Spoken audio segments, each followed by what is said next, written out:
Hoy vamos a tener una reunión enfocada en lo del Día del Padre. Yo no sé de qué se trata, no me han dicho. Lo único que me dijeron es todavía no empieces. Mientras se están organizando allá todos atrás, ya me dieron luz verde para empezar, entonces voy a empezar.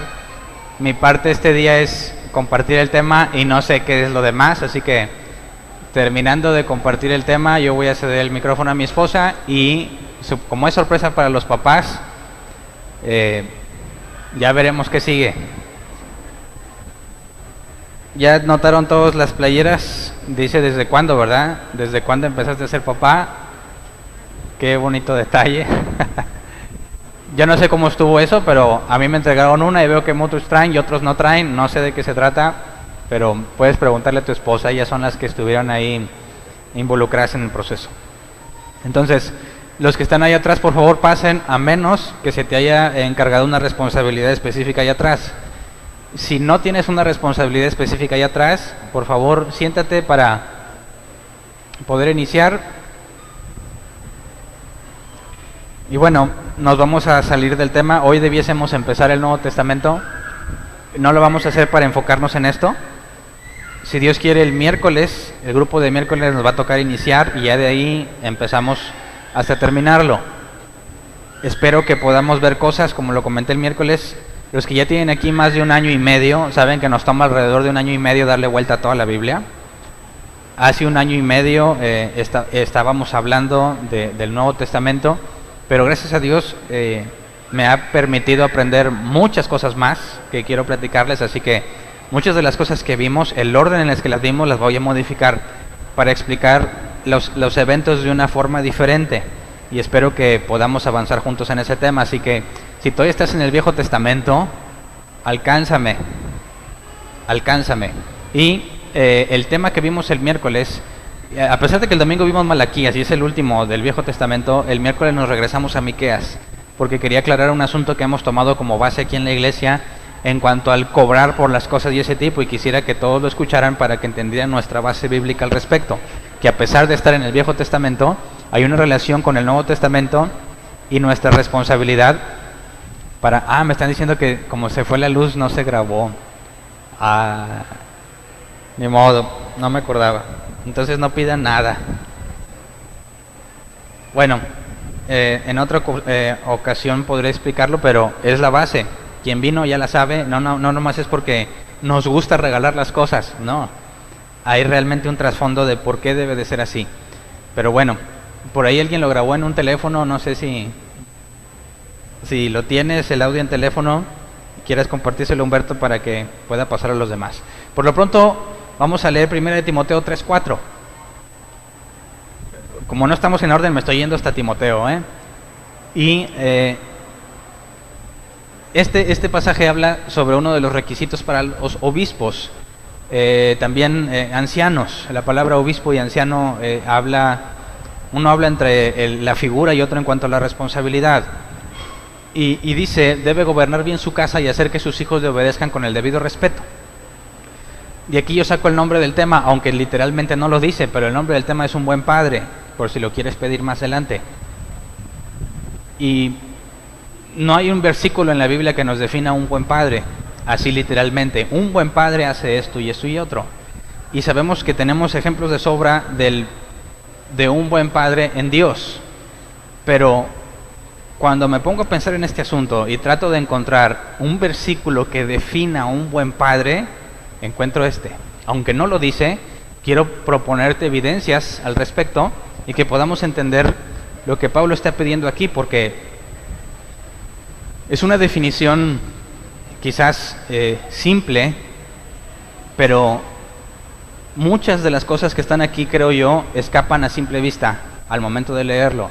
Y quisiera que profundizáramos y buscáramos ejemplos para entender exactamente de qué se trata, porque según Pablo, este pasaje que se refiere a la paternidad, gobernar bien su casa y hacer que sus hijos le obedezcan con el debido respeto, es uno de varios requisitos para el obispo. ¿Qué hace el obispo? Cuidar a la iglesia. No nada más sirve en la iglesia, sino que la cuida, que es el rol de los ancianos. Y entre los requisitos, en particular, leamos el versículo 5, Pablo lo pone o lo muestra como una característica distintiva e indispensable. Dice, porque el que no sabe gobernar su propia familia, ¿cómo podrá cuidar la iglesia de Dios?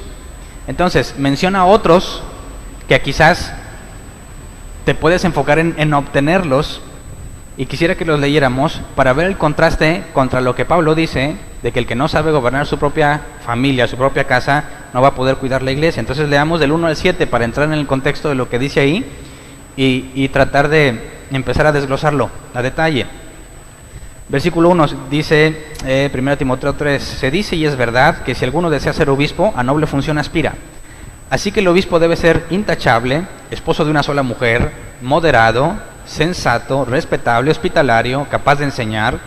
No debe ser borracho, ni pendenciero, ni amigo del dinero, sino amable y apacible.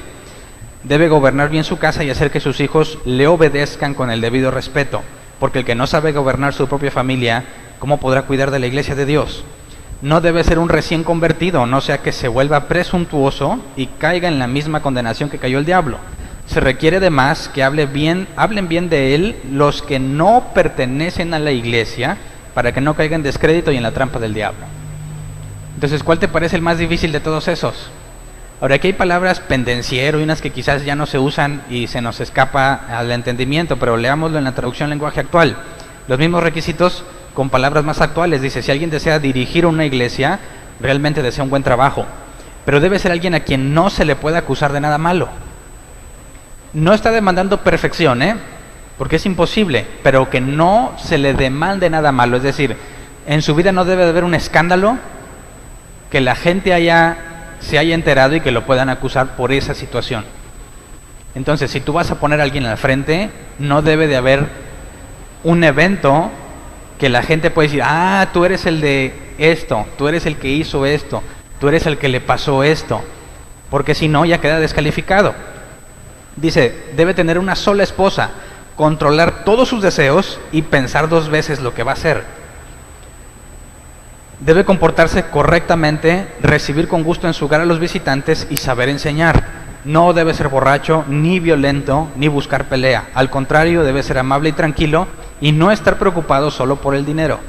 Además, debe gobernar bien a su propia familia y educar a sus hijos para que sean obedientes y respetuosos. Porque si no puede gobernar a su propia familia, tampoco podrá gobernar a la iglesia de Dios. Y no debe ser alguien con poco tiempo de haber creído en Jesucristo, pues puede volverse orgulloso y entonces recibirá el mismo castigo que Satanás. Por último, debe contar con el respeto de la gente que no cree en Jesucristo, para que nunca pase vergüenza delante de ellos ni caiga en alguna trampa de Satanás. Entonces, tú puedes tener estos requisitos, según Pablo: intachable, marido de una sola mujer, moderado, sensato, respetable, hospitalario, amable, apacible, capaz de enseñar. Y a pesar de que tengas todos esos, no te hace un buen padre, ¿verdad? Pero es difícil, ¿no? Si es moderado, sensato, respetable y todo eso, ¿por qué Pablo hace un énfasis particular en cómo gobiernas a tu casa y, según lo que leemos, cómo haces que tus hijos te obedezcan?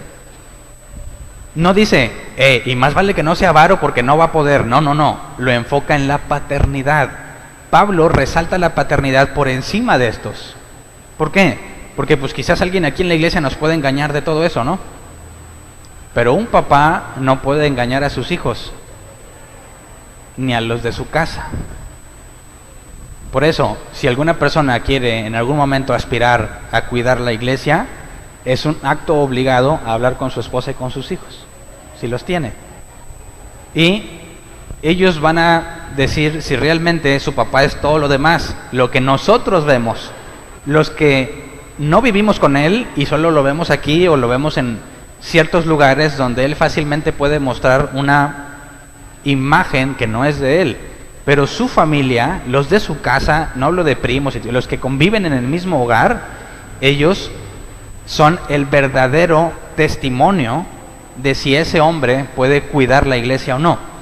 Si su familia está bien cuidada, la iglesia va a estar bien cuidada. Si su familia no está bien cuidada, entonces no puedes cuidar la iglesia. Entonces, cuando nos encontramos este asunto de que hay personas que cuidan a la iglesia y sus hijos están completamente perdidos, dices, ¿qué onda? ¿Debería estar ahí o no debería estar ahí? Porque se vuelve complejo. ¿Cómo le haces para que tus hijos te obedezcan con todo respeto, como dice la NBI? ¿Qué tal si tus hijos no son creyentes? ¿O tienen que ser creyentes tus hijos? Fíjate que el requisito no es que tenga hijos creyentes aquí. No está diciendo, ¿y sus hijos tienen que ser creyentes? No. ¿Por qué? Porque eso no depende de mí, ¿verdad? Por más que yo sea fiel a Dios, eso no hace que mis hijos sean creyentes. Puedo influenciarlos bien o mal, pero no es mi responsabilidad que ellos reconozcan a Dios, porque la Biblia es clara que Dios ha escogido.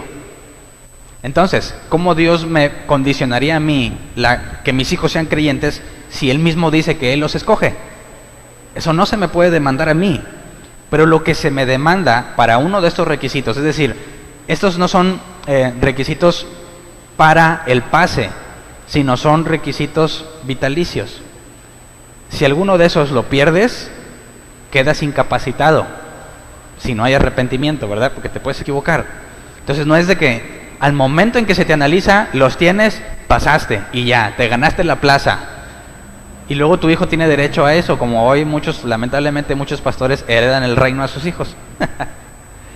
Yo ya no me voy a retirar, pero mi hijo es como que es el heredero al trono y lo dejan. Y eso en ningún lado de la Biblia lo dice. ¿Por qué? Porque así como Samuel, profeta de Dios, ¿cómo eran sus hijos? Hombres perversos. Los hijos de David. Entonces, por más que se dijera en la Biblia que David era un hombre conforme al corazón de Dios, fue un caos como papá. Y muchos hombres de la Biblia, ¿qué fue de los hijos de Moisés? Y dices, oye, ¿por qué? ¿Cómo entonces Pablo pone un requisito que muchos grandes hombres, grandes entre comillas, ¿verdad? Personas que destacaron de tal forma por lo que Dios hizo a través de ellos, que son escritos en la Biblia, no dieron ejemplo de ser un buen padre? Y Pablo define en un pasaje muy simple, que es el inicial, dos cosas importantísimas: gobernar su casa y hacer que sus hijos le obedezcan con todo respeto. Y yo pienso que esa es una forma de englobar lo que un papá es, ¿no? ¿Qué hacen los papás? Pues bueno, tienen que proveer a su casa y cuidar a los hijos. Aquí no hace una mención específica en cuanto a su esposa. Se dice que tiene que ser un marido de una sola mujer, pero realmente el asunto de su esposa no entra en el concepto de paternidad. Por eso Pablo aquí dice, tiene que gobernar bien su casa, todo lo que implica, además de su esposa. Y hace un énfasis especial en cómo hace que sus hijos le obedezcan con todo respeto. Entonces,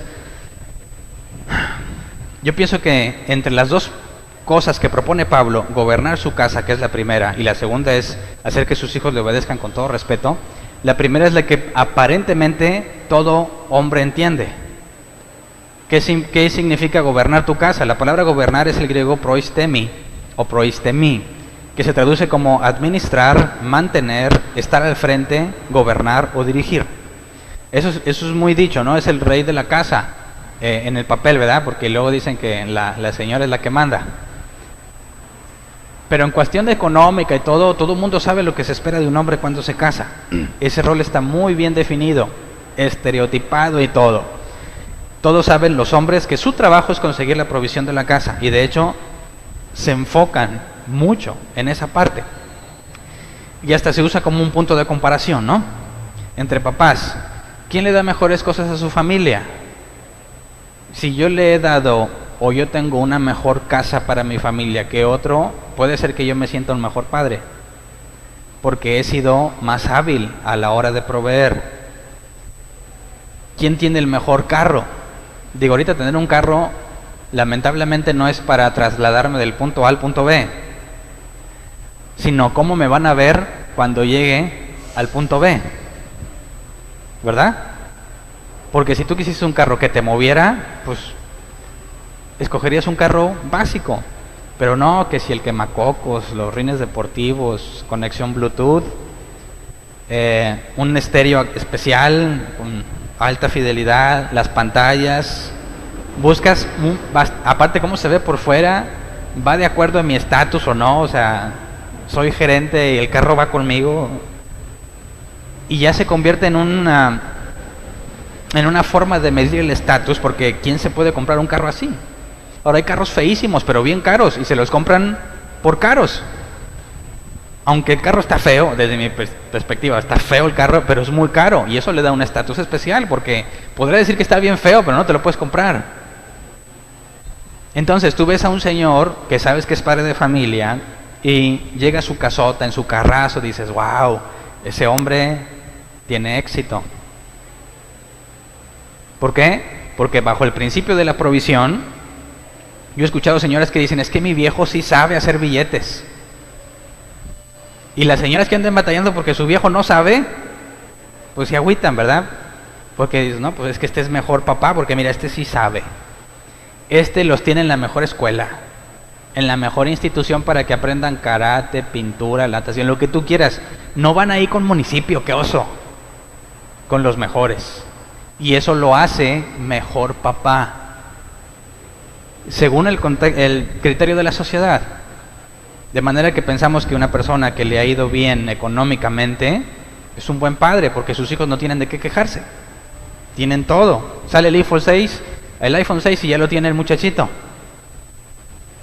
¿Qué papá tiene para comprarle eso a sus hijos? Dices, wow, este hombre es bendecido por Dios, dicen los cristianos. Entonces ahí parece que se entiende el concepto de gobernar la casa. Y parece que el original de gobernar la casa dice, bueno, la voy a administrar, y mientras mejor la administre, más fiel soy, ¿no? Pero Pablo menciona en el versículo 3, antes de mencionarnos la importancia de saber gobernar su casa, un versículo antes nos habla sobre el dinero. Leamos 1 Timoteo 3:3. Dice, no debe ser borracho ni pendenciero, ni amigo del dinero, sino amable y apacible. ¿Cómo que amigo del dinero? El versión 60 dice que no ama el dinero, me parece. El amor al dinero, dice, yo no amo el dinero, o sea, ¿eres amigo del dinero? Pues mira, si fuera mi amigo andaría conmigo el dinero, ¿verdad?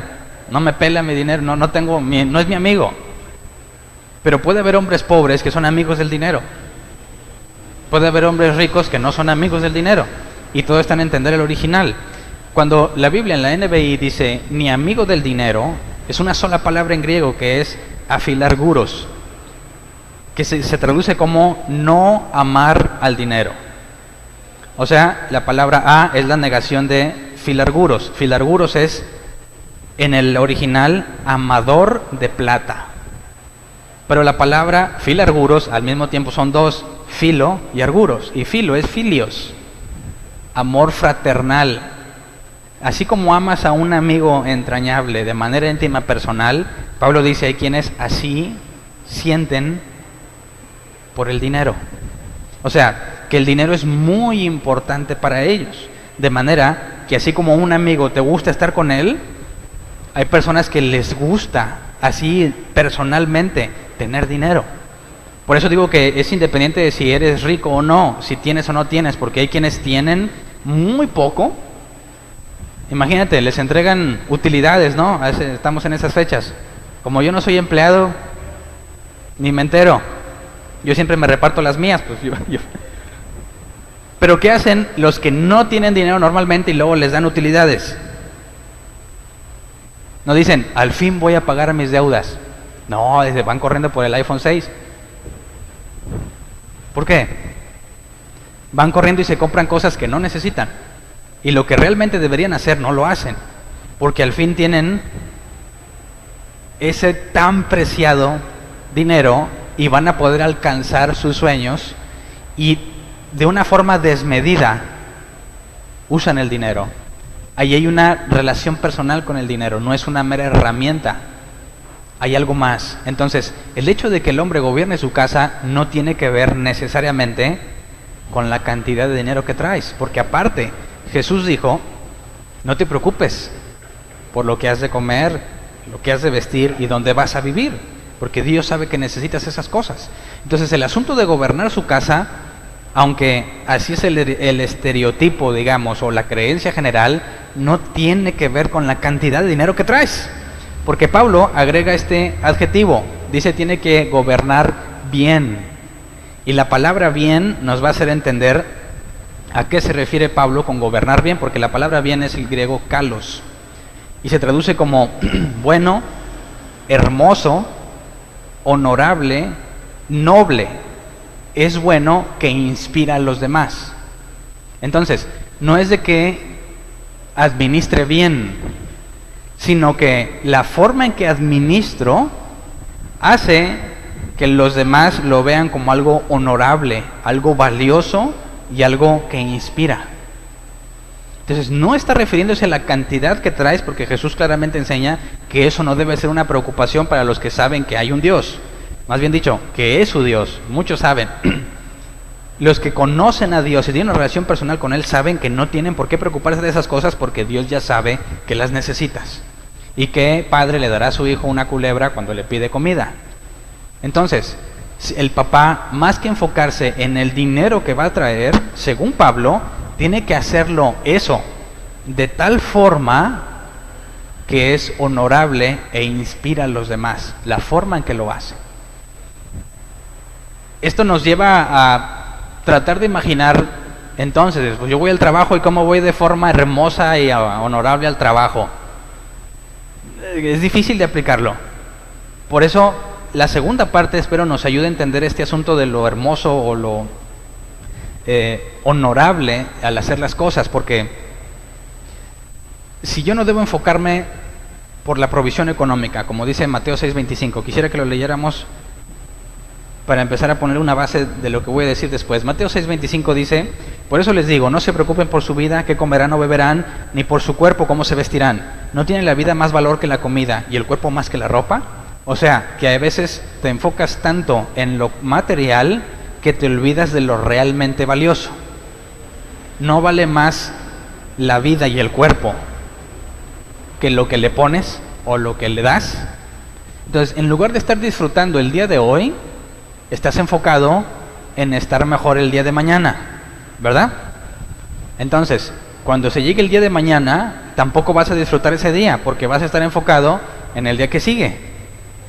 Entonces, nunca vas a valorar lo que tienes hoy, porque siempre estás pensando en lo que vas a tener mañana. Te pierdes el hoy por el mañana, y eso es muy común en los padres.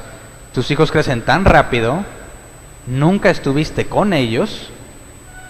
Ellos crecieron sabiendo que su papá está tan ocupado que no tiene tiempo para ellos, que cuando llega el momento en que el hijo se revela, le dicen: hijo, vamos a hablar, vamos a platicar, ¿por qué no hablas conmigo? ¿Cómo que por qué? Porque nunca estuviste allí. No sé si me explico. El énfasis de Jesús es: no te preocupes por lo que te vas a poner, eso Dios ya lo sabe. Ocúpate de lo que es realmente valioso hoy. Entonces, que al cabo Dios va a proveer, ¿no?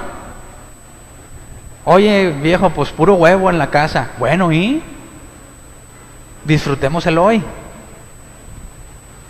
Oye, vete a conseguir trabajo. No, no te preocupes. Va a llegar. Dios nos lo va a mandar. Eso es otro extremo al que se puede caer también al pretender ser bíblicos.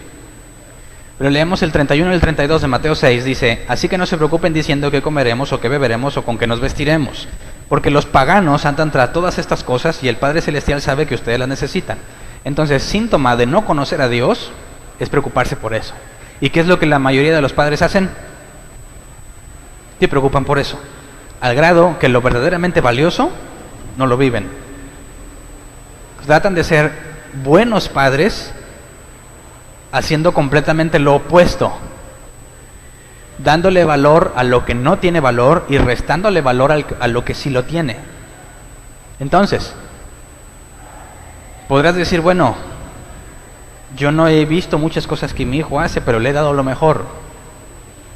Bueno, le estás diciendo a Dios: lo que tú dices que tiene valor, realmente no lo tiene. Y lo que tú dices que no vale, esto sí vale. Y espero que porque le di esto, mi hijo esté agradecido conmigo. Y espero que se me trate con el respeto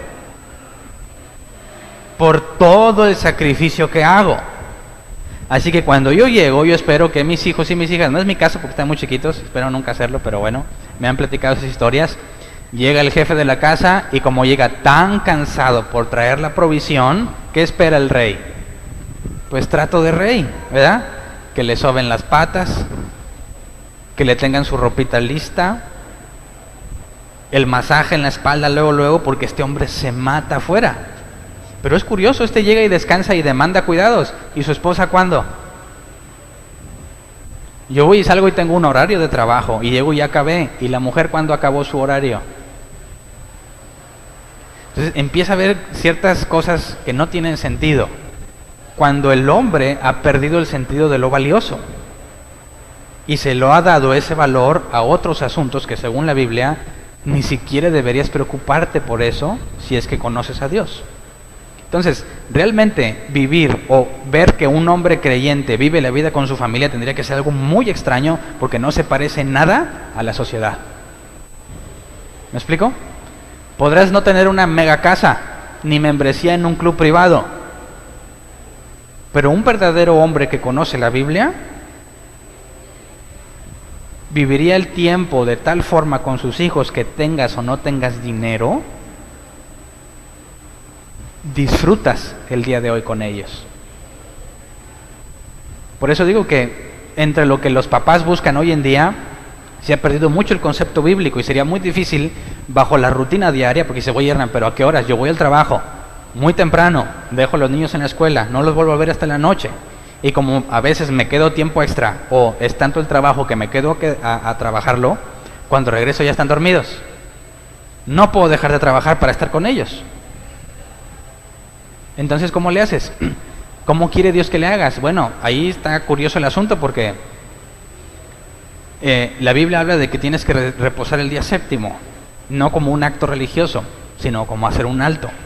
Y Dios le demandaba a los israelitas que el día séptimo se presentaran ante Dios, él y su familia, y toda su familia se gozara. Dios sabe que tienes ocupaciones en el día, 6 días trabajarás, pero uno lo apartas. Así que en medio de toda la rutina tan pesada que puedas tener, Dios diseñó un día en el que la familia se tiene que gozar juntamente con Dios. Así que sí hay un balance. Pero leamos 1 Timoteo 5:8. El que no provee para los suyos y sobre todo para los de su propia casa, han negado la fe y es peor que un incrédulo. O sea, ni te puedes enfocar en traer mucho, ni te puedes desinteresar en traer. Porque si no eres capaz de proveer, dice, has negado la fe y eres peor que un incrédulo. ¿Pero cómo? ¿Qué pasa si me quedo sin trabajo y no proveo? ¿Ya he negado la fe y soy como un incrédulo? Entonces, yo pienso, desde mi perspectiva, porque no sé qué se siente ser mamá, pero yo considero que ser papá tiene un grado extra de dificultad. ¿Por qué? Porque ¿quién crees que Dios le va a preguntar cómo está tu familia? ¿Quién es el que debe tener la respuesta ante esas preguntas? Y aunque la mamá se dé cuenta de muchas cosas que pasen, Dios no va a llegar a preguntarle a ella. Dios va a llegar con el papá y le va a decir, a ver, ¿qué estás haciendo? ¿Por qué no estás pasando tiempo con tus hijos? Es que tengo que trabajar. ¿Por qué tienes que trabajar tanto? ¿Cuánto necesitas para vivir? ¿Ya sabes con cuánto vives? No cuánto gastas. ¿Cuánto necesitas para vivir? Mientras más tienes, más gastas. Así que si tú le quitas el plan de datos ilimitado a tu teléfono, le pones una recarga ahí, amigo, o como se llame, para estar conectado, punto. No necesitas ese carro con las llantas como están y el estéreo que tienes ahí, ¿verdad? Y peor, que todavía lo estás pagando. ¿Eso es necesario para vivir? ¿Necesitas, no sé, esa membresía especial? ¿Necesitas esos zapatos exactamente esos? ¿Necesitas ese tipo de ropa? ¿Necesitas esos lentes? ¿Necesitas esos muebles? ¿Qué es lo que necesitas para vivir? Y la gran mayoría de los papás no saben cuánto se necesita para vivir, porque siempre están gastando lo que tienen y quieren más para gastar. Pero cuando lleguen a pedirte cuentas y decir, a ver, ¿cuál es el presupuesto para que este departamento funcione? ¿Cómo sabes que estás viviendo bien o que estás viviendo mal? ¿Comparado con qué? Si te dijeras, tú necesitas no más de 2,000 pesos al mes, ¿cuánto ganas ahorita? 20. ¿No deberías estar mega acolchonado y viviendo en plena comodidad? Y no, como quiera estás bien endeudado. Y ganas más y te endeudas más. Y dejas de vivir. No sé si me explico. Entonces, ¿cómo le hace un hombre de Dios para aplicar eso? Está difícil porque tendrías que saber, a ver, yo con esto vivo, punto. Lo que venga después de aquí es ganancia. Ah, eso es mediocridad entonces. ¿Por qué si puedo tener más, no voy por más? No, eso no te hace, el hecho de que puedas tener más y no vayas, eso no se te hace mediocre. Te hace mediocre el valor que tienes en tu casa y no haces nada por valorarlo. Esa es la mediocridad. Que pudiste beneficiarte y ser beneficiar a otros, de tiempo con tu familia, de lo realmente valioso, lo que te va a quedar para toda la vida, lo que va a hacer que tus hijos avancen en su vida, y decides tirarlo a la basura e ir por cosas que no son valiosas por no ser mediocre. ¿Quién es el mediocre? Entonces, este primer asunto, que yo sé que quizás es fácil de detectar, y después es cierto, porque las mujeres siempre te van a decir, hace mucho que no estás con los niños. Estás tan metido allá que ya no sabes lo que les pasa. Gracias a Dios tenemos ahí un medidor, ¿verdad? Que llegas, no hombre, me fue con ganas en todo el proyecto. Decir, y aquí estoy casado con un bulto. No por el físico, sino porque cuando llegas, en calidad de bulto, ahí vienes tan cansado que ahí quedaste. Y llega el sábado, los que trabajen en sábado, lo siento por ellos, los que no, día libre. ¿Qué quiere hacer el rey? Quedarse encerrado en su casa y ver el fútbol, la tele, porque nunca lo hace. Y ahí está el bulto otra vez, ¿verdad? Entonces, este asunto de gobernar bien, la palabra bien nos saca de todo ese contexto. La palabra bien es de una manera honorable que inspira. Entonces, si yo conociera a un hombre que entiende ese concepto, yo diría, mira cómo le hace quiero hacer lo mismo. Esa es la inspiración. No es, ¿ya viste el carro que trae el desgraciado? Yo lo quiero. Eso no es inspiración, eso es envidia. ¿Verdad? Inspirar es muy distinto a desear algo. Inspirar es eso que te mueve a querer imitarlo porque sientes que es realmente hermoso. Por eso la palabra hermoso, valioso, digno de, o bueno, que inspira, conlleva a la forma en la que lo haces y no a lo que obtienes. Ahora, esta parte no es tan importante, esa la puedes escuchar en muchas partes, ¿verdad? La parte que sigue, la segunda condición que pone Pablo, la primera es que gobierne bien su casa y la segunda es que haga que sus hijos le obedezcan, ¿verdad? Dice, hacer que sus hijos le obedezcan con el debido respeto. ¿Cómo le haces? No que te obedezcan, con el debido respeto. Quizás puedas pensar que yo le digo a mi hijo Dael, quizás, ese ejemplo, no es decir, mira qué feo, no, es un ejemplo. Dael, por favor, ¿me traes el zapato que está allá? Ay, pa, ¿por qué? Manda la otra. Así no es mi hijo, tampoco. Ándale, hazlo. No, ándale. No, ándale y te me callas. Y no me hablas mal, te me paras ahorita y vas. ¿Ya lo hice que me obedeciera con respeto? ¿Sí lo hice o no lo hice? Se va a parar y va a ir callado y lo va a hacer. Y va a regresar y me lo va a dar. Y si me vuelve a levantar la palabra, lo voy a castigar. Y hay quienes hasta los golpean. Eso es hacer que me obedezca con respeto. Como dice la palabra, así. ¿Hice que me obedezca con respeto? Sí. No te estoy diciendo que eso debes de hacer, espérame. Antes de que saques las piedras, espérame. Eso es lo que dice ahí, hacer que mi hijo me obedezca con respeto.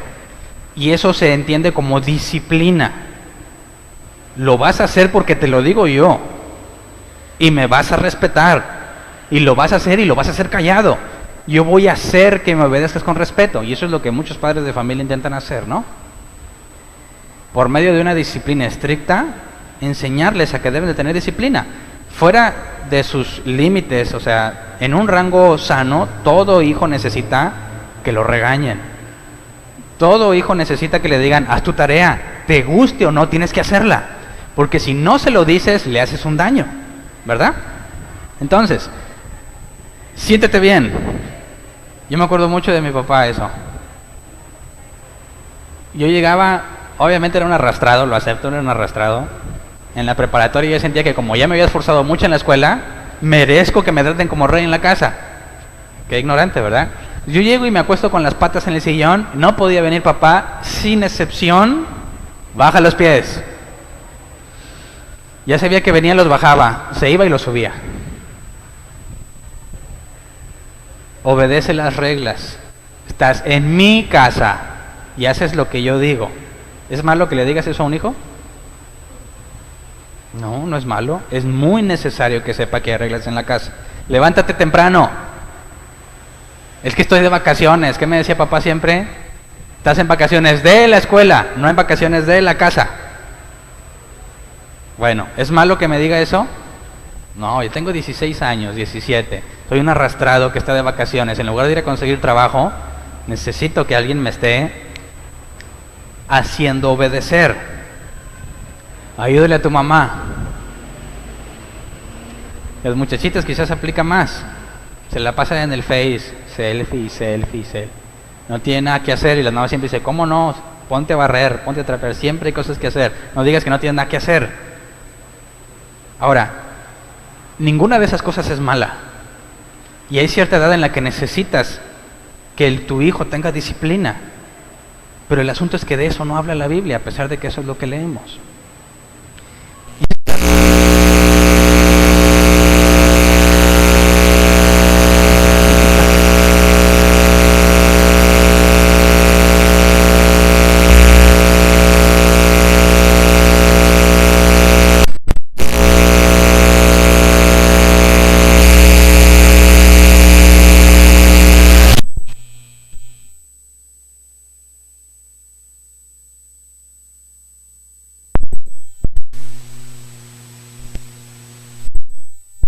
Sí. No, ya, gracias. El diablo no quiere que me oigan. No. Este asunto del hacer obedecer a los hijos es la parte esencial, es lo que estaba diciendo, es la parte esencial que quisiera que el día de hoy entendiéramos todos. Porque quizás es más fácil de entender el asunto de gobernar bien. Pero este asunto de hacer que tus hijos te obedezcan con respeto es fundamental. Y como lo leemos en nuestro idioma, no nos dice lo que el autor escribió. Entonces, para poder entenderlo, necesitamos irnos a una parábola de Jesús. Una parábola que suena muy bonita, pero yo quiero que dejes de verla como algo bonito. Y te voy a hacer preguntas de ateo, para que dejes de verlo como algo bonito y lo veas como algo real, y podamos entender de qué está hablando Jesús. Así que leamos Lucas 15. No digo que la parábola no sea bonita, sino que muchas veces los cristianos lo leemos y decimos, ay sí, qué bonito es Dios, y no te pones a analizar con detalle lo que ahí dice. Y por eso se nos escapan muchísimas cosas de la historia. Se nos escapa lo realmente valioso cuando decimos, ay sí, nos centramos en una parte nada más, en el bonito final de la historia, y no analizamos paso por paso lo que sucedió y lo ilógico que puede ser muchas veces eso que hizo. Hablo de la parábola del hijo pródigo. Leamos Lucas 15, del 11 al 16. Y la voy a dividir en tres partes. Primero Lucas 15, del 11 al 16. Dice, un hombre tenía 2 hijos. Continuó Jesús. El menor de ellos le dijo a su padre, papá, dame lo que me toca de la herencia. Así que el padre repartió sus bienes entre los 2. Poco después el hijo menor juntó todo lo que tenía y se fue a un país lejano. Allí vivió desenfrenadamente y derrochó su herencia. Cuando ya lo había gastado todo, sobrevino una gran escasez en la región y él comenzó a pasar necesidad. Así que fue y consiguió empleo con un ciudadano de aquel país, quien lo mandó a sus campos a cuidar cerdos. Tanta hambre tenía que hubiera querido llenarse el estómago con la comida que daban a los cerdos, pero aún así nadie le daba nada. Fíjate, nadie le daba nada. O sea, que pedía, desea comer de la comida de los cerdos y aún así nadie le daba nada. Si él está cuidando los cerdos y se le antoja la comida, ¿quién más podría saber eso? ¿Cómo es que aún así nadie le daba nada? Este hombre tuvo que dar a conocer esa necesidad para que digan, y aún así nadie le daba nada. Porque si yo veo una comida y se me antoja, nadie va a decir, ¿cómo ves si te doy? No, o sea, tiene que haber algo que propicie eso de que aún así nadie le da nada. Pero analicemos con detalle que tiene 2 hijos, ¿verdad? Y este hijo menor dice, dame lo que me toca de la herencia. No está pidiendo lo que su papá considere o crea conveniente, sino que está haciendo referencia a la ley. Hay una ley en Deuteronomio que no aplica a nosotros. A los israelitas se les obligaba a repartir la herencia entre sus hijos de cierta forma. Leamos Deuteronomio 21:17. Dice, más bien reconocerán a este como el primogénito y le dará el doble de las posesiones que le corresponden. Ese hijo es el primer fruto de su vigor y a él le pertenece el derecho de primogenitura. Entonces, si tú eras el mayor en esos tiempos, te iban a dar doble parte de la herencia. Entonces, si tienes 2 hijos, ¿cómo repartes la herencia? Mitad y mitad. ¿Y cómo le haces para el mayor darle 2? Entonces el otro se queda sin nada. No, pues lo partes en 3. ¿Verdad? ¿Quién es el hijo que está solicitando su parte? El menor. ¿Cuánto le entregó? 1/3. 1/3 de la herencia. Por eso dice, dame lo que me toca. Ahora, estuve investigando en la historia de aquellos tiempos por qué todavía no se muere y va y se lo pide. Y hay un dato que me llamó la atención porque dicen que el papá podía heredar en vida, pero, o sea, se le podía entregar el hijo, al hijo las posesiones o dinero. Él podía ir a gastarlo si quería.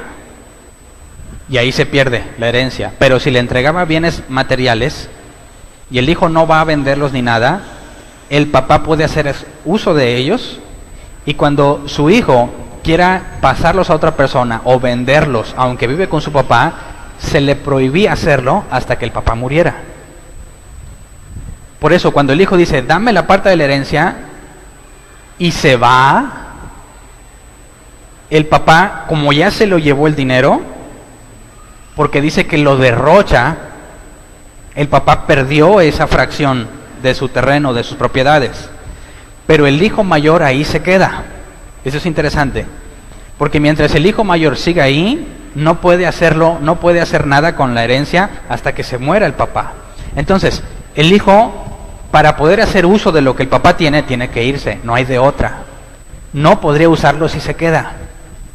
Entonces, este hijo tuvo que haber pasado por este proceso. Quiero que se me dé lo que me corresponde. Y la única forma de disfrutarlo es yéndome. Entonces, no es que lo tuvo y dijo, pues se me hace que me voy de viaje. Es algo premeditado. Es la única forma en la que lo puede usar.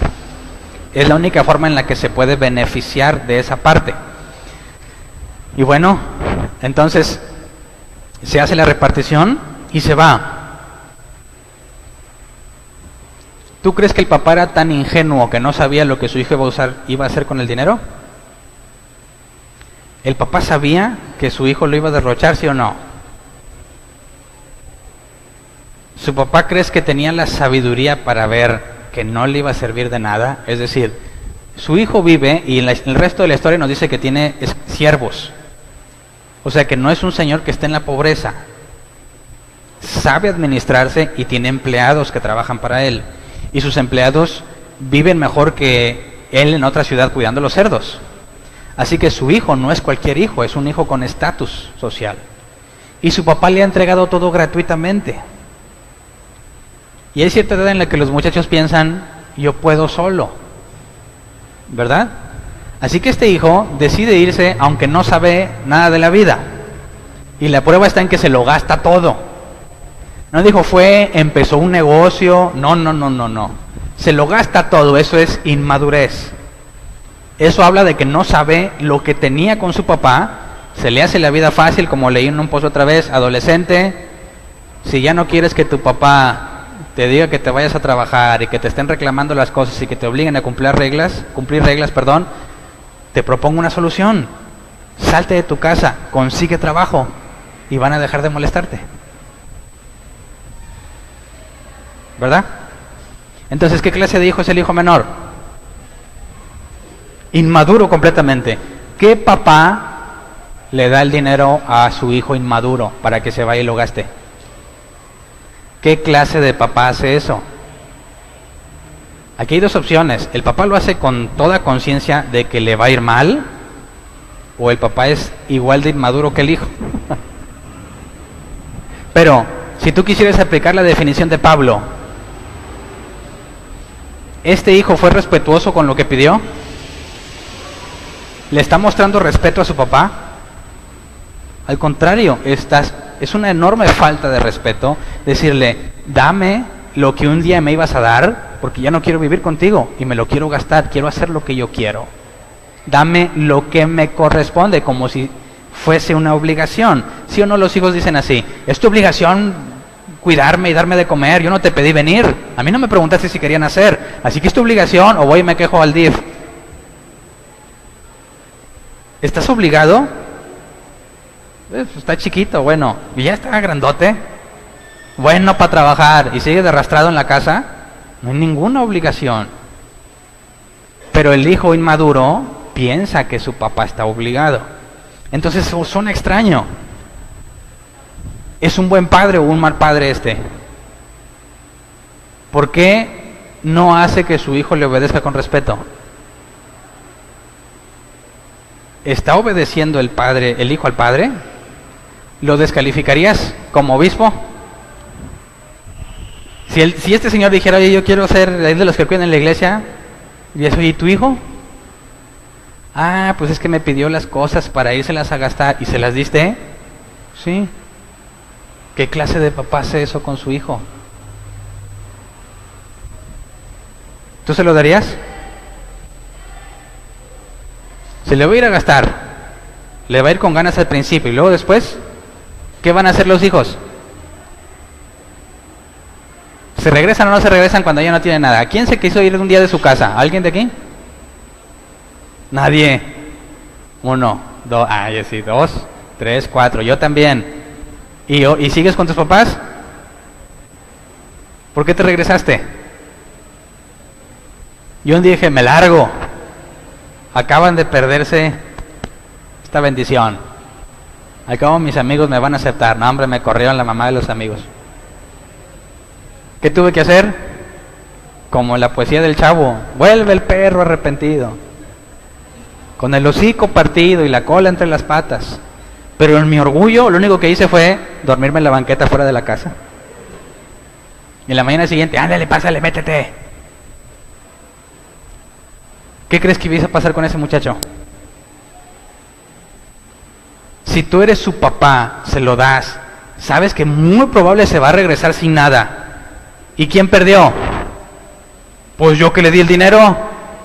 ¿Se lo das? ¿O lo obligas a que te obedezca con respeto? ¿Cuál es mi herencia? Cállate y métete a la casa. ¿Qué haces? ¿Cómo aplicas eso de que tienes que hacer que tus hijos te obedezcan con respeto? Ahora, tratemos de aplicarlo a un problema muy general con las papás y las mamás.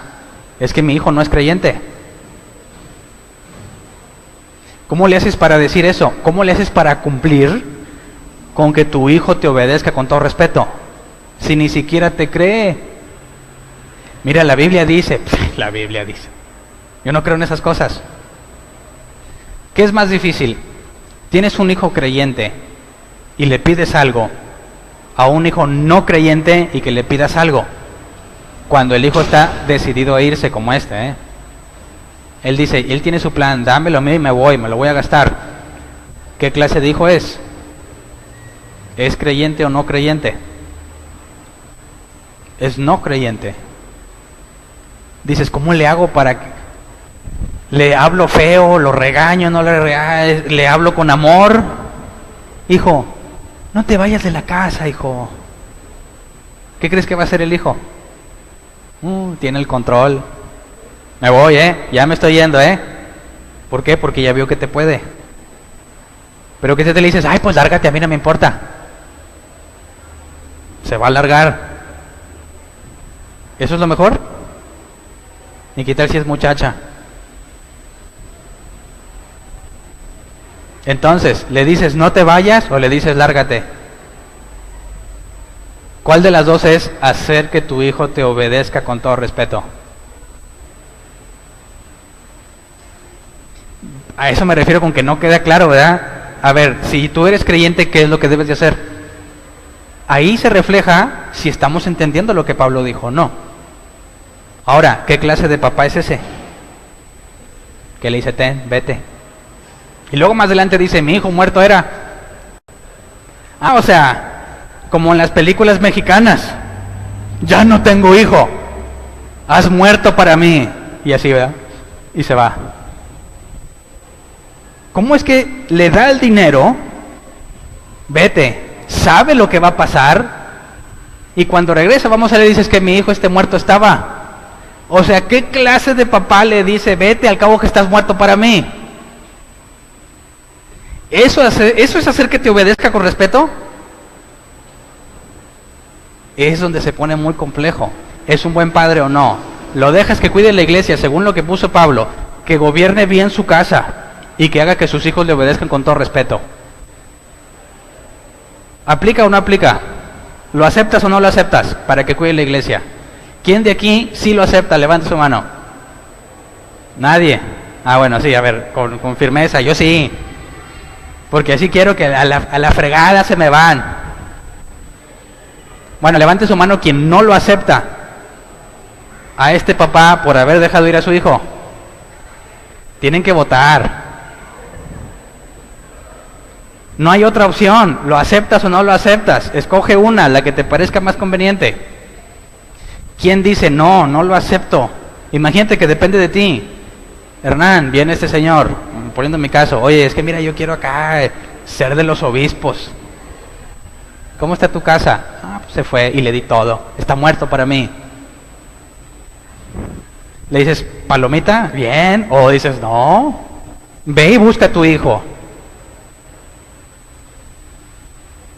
Me contaron una historia de esas llegadoras de Facebook, que quién sabe si son reales, pero es que te sacan la lágrima y te aflojan el moco así.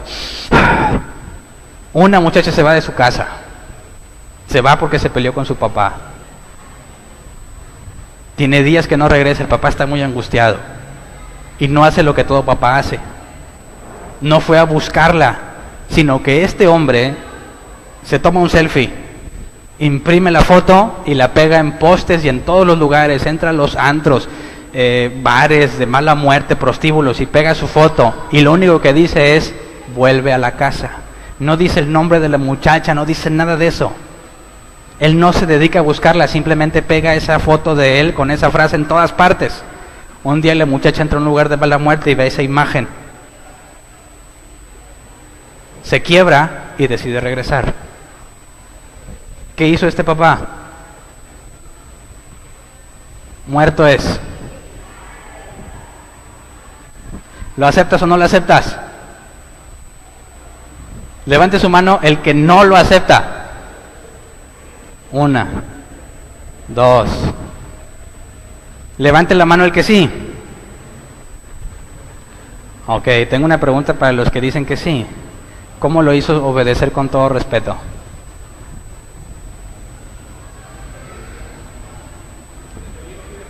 Con la experiencia. Leamos el resto de la historia para resolverlo. Ok. Dice, ahora vamos del versículo 18 al 24.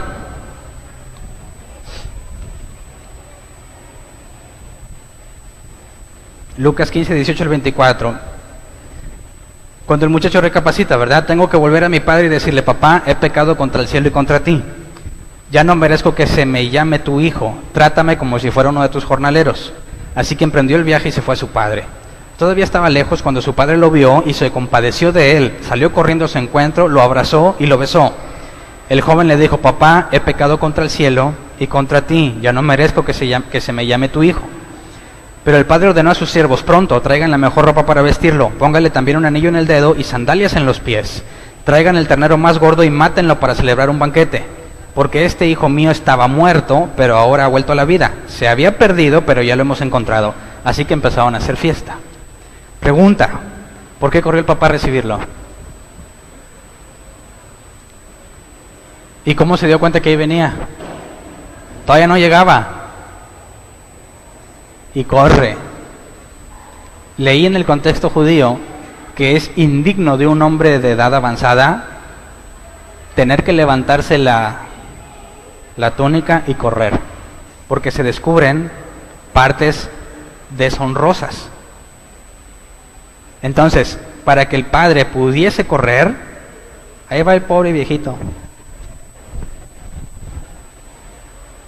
¿Para recibir a quién? ¿Por qué corrió? ¿Se sintió culpable? Ay, hijo de mis entrañas, perdóname. ¿Por qué te dejé ir? ¿No hacen eso las mamás mexicanas? ¿Por qué corre? No merezco que se me llame tu hijo. O lo primero, ¿quién habló primero? El hijo, ¿verdad? Papá, no merezco que se llame tu hijo. Antes de que él hablara, corrió, lo abrazó y lo besó. Pero no ordenó el pori hasta que su hijo habló, ¿verdad? He pecado, no merezco ser llamado tu hijo. Entonces el padre decide celebrar. No está celebrando porque vino, está celebrando por lo que dijo, ¿ok? Entonces, ¿crees tú que había culpabilidad en el papá? De manera que fue tratar de enmendar su error por haberlo dejado ir. No, ok, entonces ¿por qué dijo está muerto? Mi hijo estaba muerto, pero ahora vive. Ese es el asunto. Antes era ciego, ahora ve. Estaba muerto, ahora está vivo. Y hace una fiesta, excelente. ¿Cómo reacciona el otro hijo? ¿Quién tiene un hijo? Bueno, ¿quién tiene hermano cuyo hermano o hermana es la oveja de la familia? O sea, tú no eres la oveja de la familia. Tienes un hermano o hermana que es la oveja de la familia, que siempre la está regando en todo, siempre, ¿verdad? Hubiésemos sido tan felices si tú no hubieses nacido. ¿Por qué? Porque mira, una tras otra, tras otra, tras otra. Entonces, va y la riega el de siempre, regresa y le hacen una fiesta. ¿Te pones feliz cuando sabes que se gastó todo? Yo por años me he identificado con ese hijo mayor. No porque tengo un hermano que es la oveja negra, sino que digo, ¡qué injusto! Se lo gastó todo, lo que con tanto esfuerzo mi papá se consiguió, fue y se lo derrochó. Y cuando venga, ¿cómo que no pasó nada? ¿Cómo que matas al animal, al de la fiesta, al gordo, el especial? ¿Por qué a él no le han hecho nada? Yo no pienso igual ya, ¿verdad? Pero muchos años.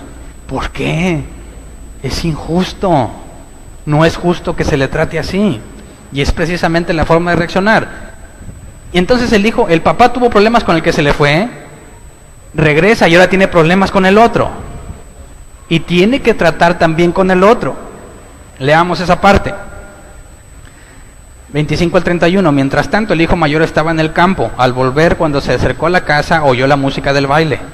Entonces está hasta trabajando, Viene del campo así todo sudado, y oye que hay fiesta. ¿Por qué? Se acerca y se encuentra el desgraciado. Al que se gasta, que ahora viene arrepentido. Sí, porque te quedaste sin dinero. Pero si tuvieras dinero todavía, no estarías aquí. ¿Sí o no? ¿Verdad? Dice la muchacha, me voy con él porque me ama. Y luego la corta y ahí viene chillando. ¿Y dónde está tu amor? Si no te hubiera cortado, no estarías aquí. Yo pienso que es perfectamente entendible lo que le está pasando al hijo mayor, ¿no? Entonces llamó uno de los siervos y le preguntó qué pasaba. Ha llegado tu hermano, le respondió, y tu papá ha matado al ternero más gordo porque ha recobrado a su hijo sano y salvo. Indignado, el hermano mayor se negó a entrar, así que su padre salió a suplicarle que lo hiciera. Y de otra vez el señor anda batallando, ¿verdad? Están todos bien contentos y el hijo mayor afuera. No está escondido, está en pleno acto de rebeldía. Yo no entro a esa fiesta. Sale el papá. Versículo 29.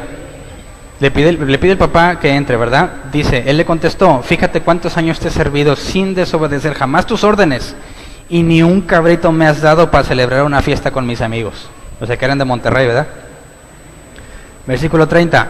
Pero ahora llega este hijo tuyo, no le dice hermano, ahora llega este hijo tuyo que ha despilfarrado tu fortuna con prostitutas, y tú mandas matar en su honor el ternero más gordo. Fíjate, le trajeron ropa, la mejor ropa, un anillo y sandalias. ¿Por qué? La mejor ropa, eso es símbolo de estatus. Jesús dijo de Juan el Bautista, ¿qué esperaban a ver en el desierto? No un hombre con ropas delicadas. Entonces, la ropa es estatus. Anillo. Hay muchas referencias bíblicas, eso es autoridad, poder. Tener un anillo significa que eres alguien que se te ha autorizado. ¿Y las sandalias? Eso necesitas contexto histórico. Resulta que en aquellos tiempos los esclavos no tenían derecho a usar zapatos. ¿Y de qué trabajaba él? De esclavo cuidando cerdos. Así que cuando le pide sandalias, le está quitando su posición de esclavo y le regresa a la posición de hijo junto con la ropa y el anillo. Después de gastarse todo derrochándolo. Así que el hijo mayor tiene mucha razón y dice el versículo 31, hijo mío, le dijo su padre, tú siempre has estado conmigo y todo lo que tengo es tuyo.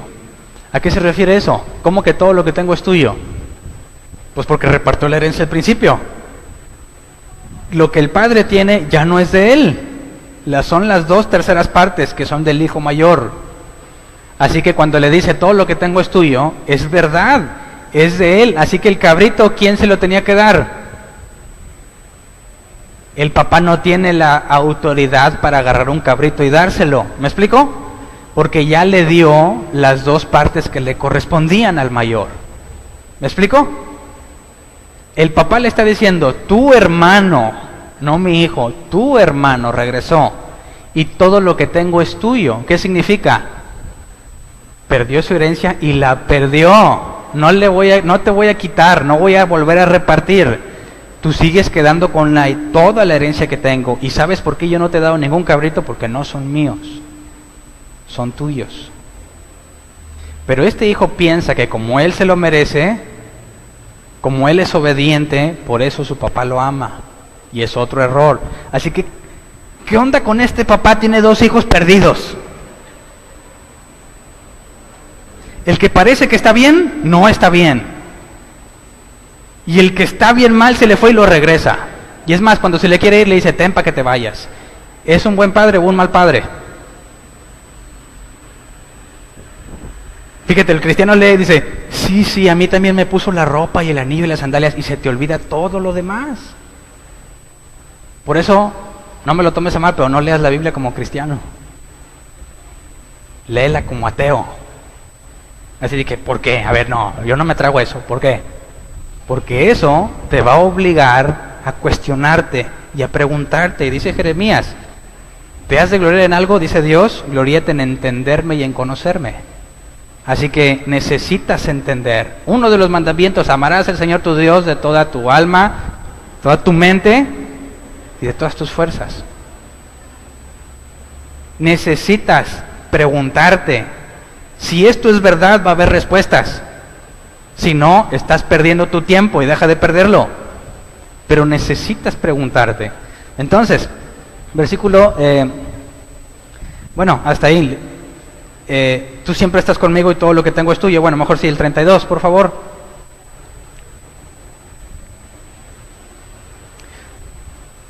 Pero teníamos que hacer fiesta y alegrarnos porque este hermano tuyo estaba muerto, pero ahora ha vuelto a la vida. Se había perdido, pero ya lo hemos encontrado. Ahora sí, dice, no es mi hijo, es tu hermano también, ¿verdad? Y lo que tienes es tuyo, no vamos a cambiar nada de lo que pasó. Regresó porque era ciego, ahora ve. Y no nada más porque regresó, sino porque lo que el hijo menor confesó, ya no merezco ser llamado tu hijo. Así que, aunque no nos dice si el hermano entró o no entró, no veo razón para que no entre. ¿Es un buen padre o un mal padre? ¿Y qué relación tiene, para terminar nuestra historia, qué relación tiene con lo que dijo Pablo? Cuando dice que hagas que tus hijos obedezcan con respeto, hay una palabra que es la clave de todo, que es la palabra con. Este padre, del caso del hijo pródigo, tenía 2 hijos muy mal, o sea, perdidos. Ninguno de los 2 ha madurado. Cada uno lo manifiesta de manera diferente. ¿Qué logró al final de la historia? Al hijo que ya no quería nada con él, ahí lo tiene. ¿Lo obligó? No lo obligó.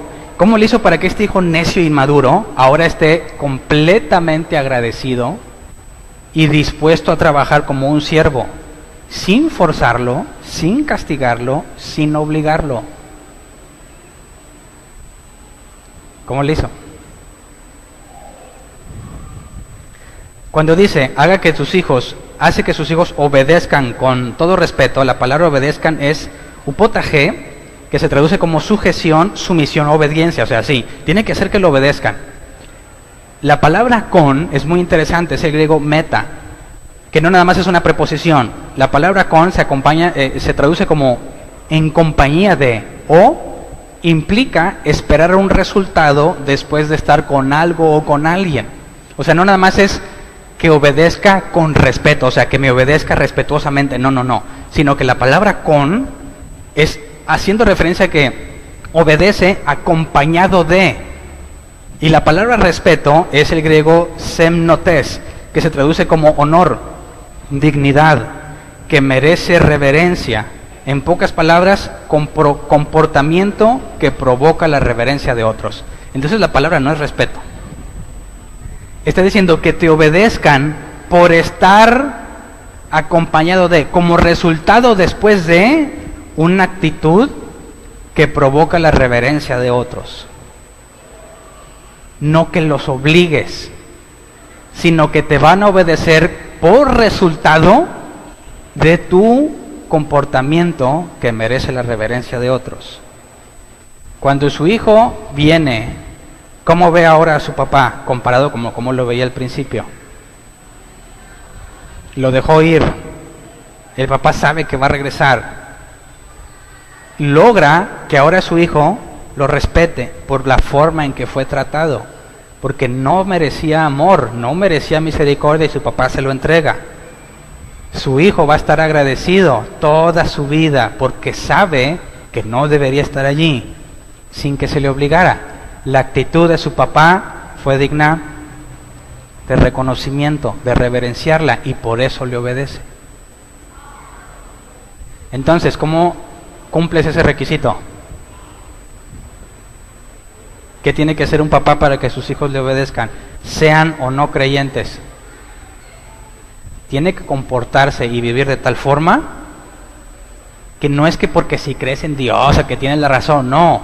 Después de un proceso voy a reconocer tu sabiduría superior. Es difícil ser papá. ¿Cómo le haces para cumplir con eso? Primero tienes que ser tratado así. Y eso es lo que Dios tuvo que haber hecho en tu vida primero. Si no, eres igual de inmaduro que el hijo menor. Si tú no has ido a desear la comida de los cerdos, es imposible que valores lo que tienes en Dios. Pero si Dios me ha hecho pasar en su sabiduría esas situaciones tan complicadas, yo estoy agradecido con Dios y lo obedezco por reverencia. Dios no me obliga, sino que sé que no merezco lo que Él me da, porque conozco muy bien las cosas que he hecho. Sé que merezco estar comiendo, ni lo de los cerdos, pero me ha tratado de tal forma que reconozco su inmensa sabiduría y me provoca obedecerlo con reverencia. Y esa es la imagen que tienes que transmitir. Así que tu relación con Dios, la madurez que has obtenido, es lo que te capacita para ser un buen padre, porque en las dos palabras, tanto gobernar bien y con respeto, hacen referencia a una vida que se reconoce, algo digno, honorable, valioso, que inspira y provoca reverencia. Así que no me importa qué cosas tan chidas les hayas dado a tus hijos, o que no tengan las cosas chidas que tú quisieras darles. Según la Biblia, eso no es lo más importante. La única forma en que tus hijos te van a obedecer, como pide ahí, es que primero tú seas honorable, que reconozcan en ti un buen hombre. Y no van a decir, es que tú eres creyente. Eso sale sobrando cuando ves a un hombre honorable, porque queda evidenciado lo que cree, no es de boca para afuera. Por eso Pablo dice, si no sabes gobernar tu casa, no puedes estar cuidando la iglesia. Porque si no haces esto, entonces eres un hipócrita. Si tus hijos son capaces de decir, la vida de mi papá es honorable, nadie va a ponerte un pero en la iglesia y todos se van a beneficiar. Pero si no eres honorable en tu casa, si tus hijos no te reconocen así, no puedes cuidar a la iglesia. Y ahí está lo complejo. Que no puedes decir, pues no la cuido. No, tienes que llegar a ese punto.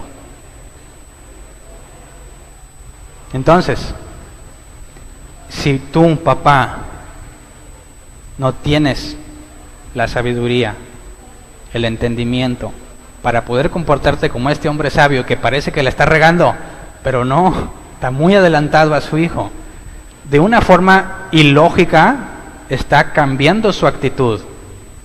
Y eso solo lo consigues por medio de una relación con Dios.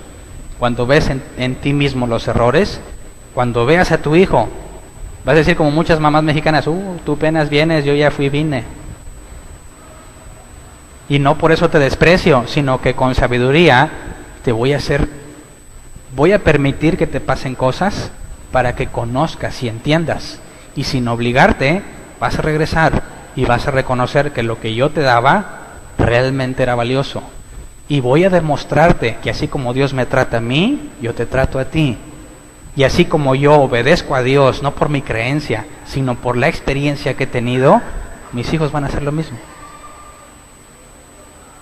Así que, ¿crees que esa frase inicial refleja lo que un buen padre es? ¿Qué tan buen padre eres?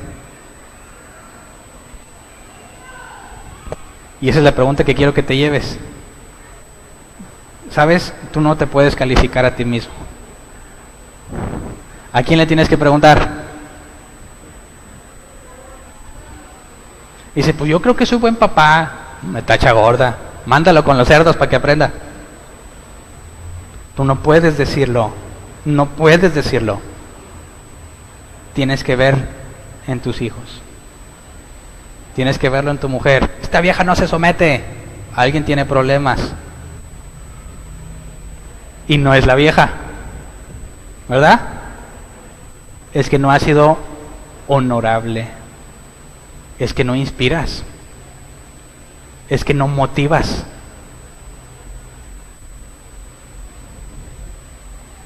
¿Verdad? ¿Cuántos años llevas de experiencia? Fíjate cómo es Dios. Si tú quisieras contratar a un gerente para un departamento, ¿contratas a alguien nuevo? ¿Y por qué Dios sí? No puedes contratar a un papá, no puedes poner a alguien que sea papá con experiencia. Tú dices, bueno, aquí está un gerente. ¿Cuál es su currículo? No tengo la menor idea. ¿Vas a ser papá por primera vez? ¿Alguna vez has sido papá? Nunca antes. ¿Tienes una idea de lo que es tratar con hijos? No. Ni me lo imagino, yo he visto las películas. Otros dicen, pues yo lo que sé es que las esposas los cuidan. Yo nomás traigo el dinero. Y dice Dios, ándale. Exactamente igual que el hijo menor. ¿Y qué es lo que va a tener que pasar? Que va a tener que llegar el día en que llegas, Dios, no merezco lo que me has dado, perdóname. Y eso te va a capacitar para tratar a tus hijos. Por eso el asunto del matrimonio y de la familia no lo puedes ver como producto de la evolución, es contradictorio. Si realmente vienes de la ley de supervivencia, ¿por qué voy a cuidar a los míos? Yo voy a ver por mí, y eso es lo que muchos hombres, sintiéndose simios, hacen. Pero la cuestión bíblica es, me olvido de mí, porque he entendido lo que es, y se me va a pedir cuentas de lo que he hecho con sus vidas, de cómo me obedecen por cómo soy, sean o no sean creyentes. Es el ejemplo. Así que vamos a ponernos de pie.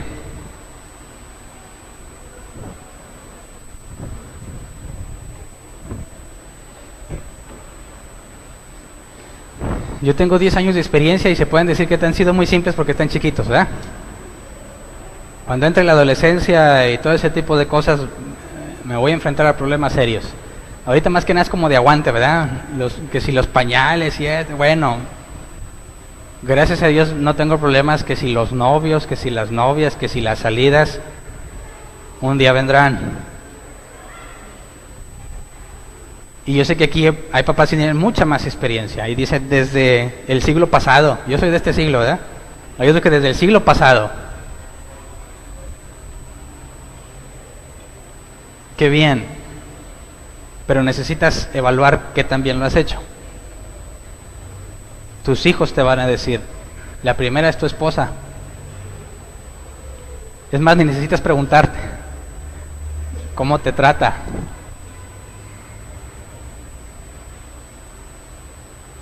Los hombres que somos papás tenemos que estar bien conscientes que somos meramente administradores y que la gracia que hemos recibido es la gracia que tenemos que transmitir y saber tratar tanto al que se va como al que se queda, porque ambos, como esa historia, ambos están mal, ambos están perdidos, ambos son inmaduros y cada uno lo vas a tratar de forma diferente. Para eso requiere sabiduría. Y la Biblia dice, ¿necesitas sabiduría? Pídesela a Dios. Pero no va a llegar de forma mágica. ¿Sabes cómo te va a llegar? Por medio de un montón de problemas. Por eso hay un detalle que necesitamos analizar y implementar en las iglesias. Pablo es claro cuando dice que las ancianas enseñen a las más jóvenes, que los ancianos enseñen a los más jóvenes. Porque cada quien vamos haciéndole a como creemos. Y hay mucha experiencia aquí mismo, de hombres que ya pasaron por ahí. Primero hay que reconocer si son de Dios o no, ¿verdad? Para tener opciones y aprovechar la sabiduría de otros. Pero esa sabiduría no te va a servir de nada a menos que tengas una relación con Dios. Entonces, ¿qué clase de hijos quieres tener? Sean creyentes o no sean creyentes, porque eso no depende de ti. Tienen que ver a un hombre honorable, un hombre que inspira, por la forma en que administra su casa y por la forma en que sus hijos le obedecen. Y en base a eso se te va a demandar.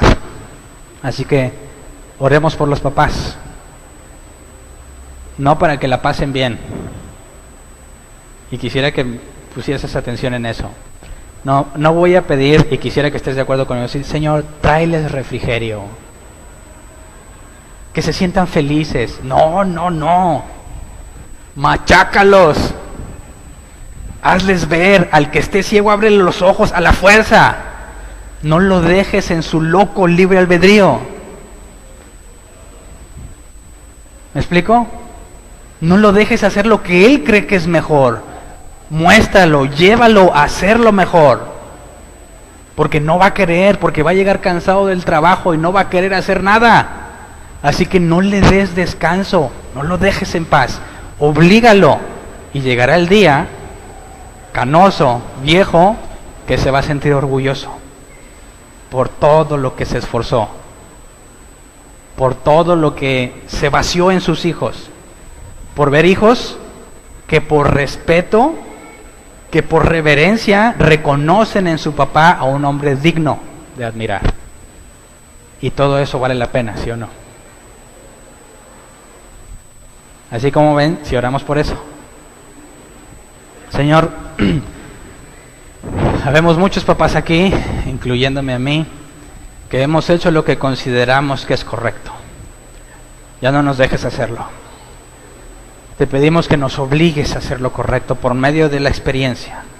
No nos dejes a nuestro libre y loco albedrío. No nos dejes experimentar con nuestros hijos o tomarlo como algo secundario. Cámbianos de tal manera que nuestros hijos vean que no es una creencia, que realmente tengo la evidencia de que te conozco, que soy un hombre que vive como uno que realmente te conoce, que vive congruente con ese hecho, que no son de labios para afuera, que cuando vean la forma en que busco provisión para la casa encuentran a alguien digno de respetar, cuando vean la forma en que trato a la mamá de ellos, a su mamá, mi esposa, que vean la forma correcta de hacerlo, cuando vean cómo les dedico tiempo en medio de tanta rutina, que vean que los amo a pesar de todas las cosas que tengo que cumplir en cada hora de mi día.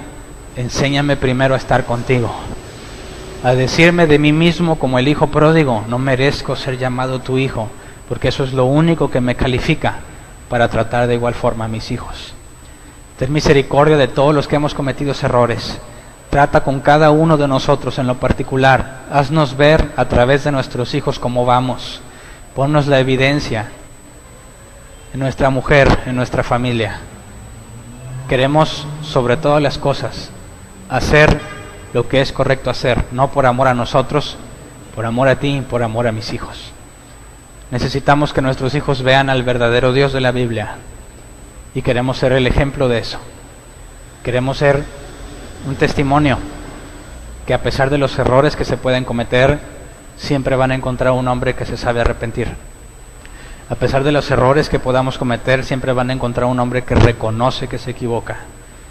Que cuando vengan los tiempos difíciles y me quebrante y me lleguen a ver quebrantado, que sepan que también me sé quebrantar y buscar a Dios. Que también tengo sentimientos, que no estoy hecho de acero, para que el día en que ellos se encuentren quebrantados, puedan seguir mi ejemplo y acercarse a Dios. Que sepan que en medio de toda dificultad puedo confiar en ti, porque cada cosa que has vivido, tú me has sostenido. Cada cosa difícil que he vivido, tú has estado conmigo. Enséñame a transmitir la confianza que tengo en ti, para que cuando ellos se encuentren en dificultad, sepan en quién deben confiar. Señor, no nos dejes en paz. No nos sueltes.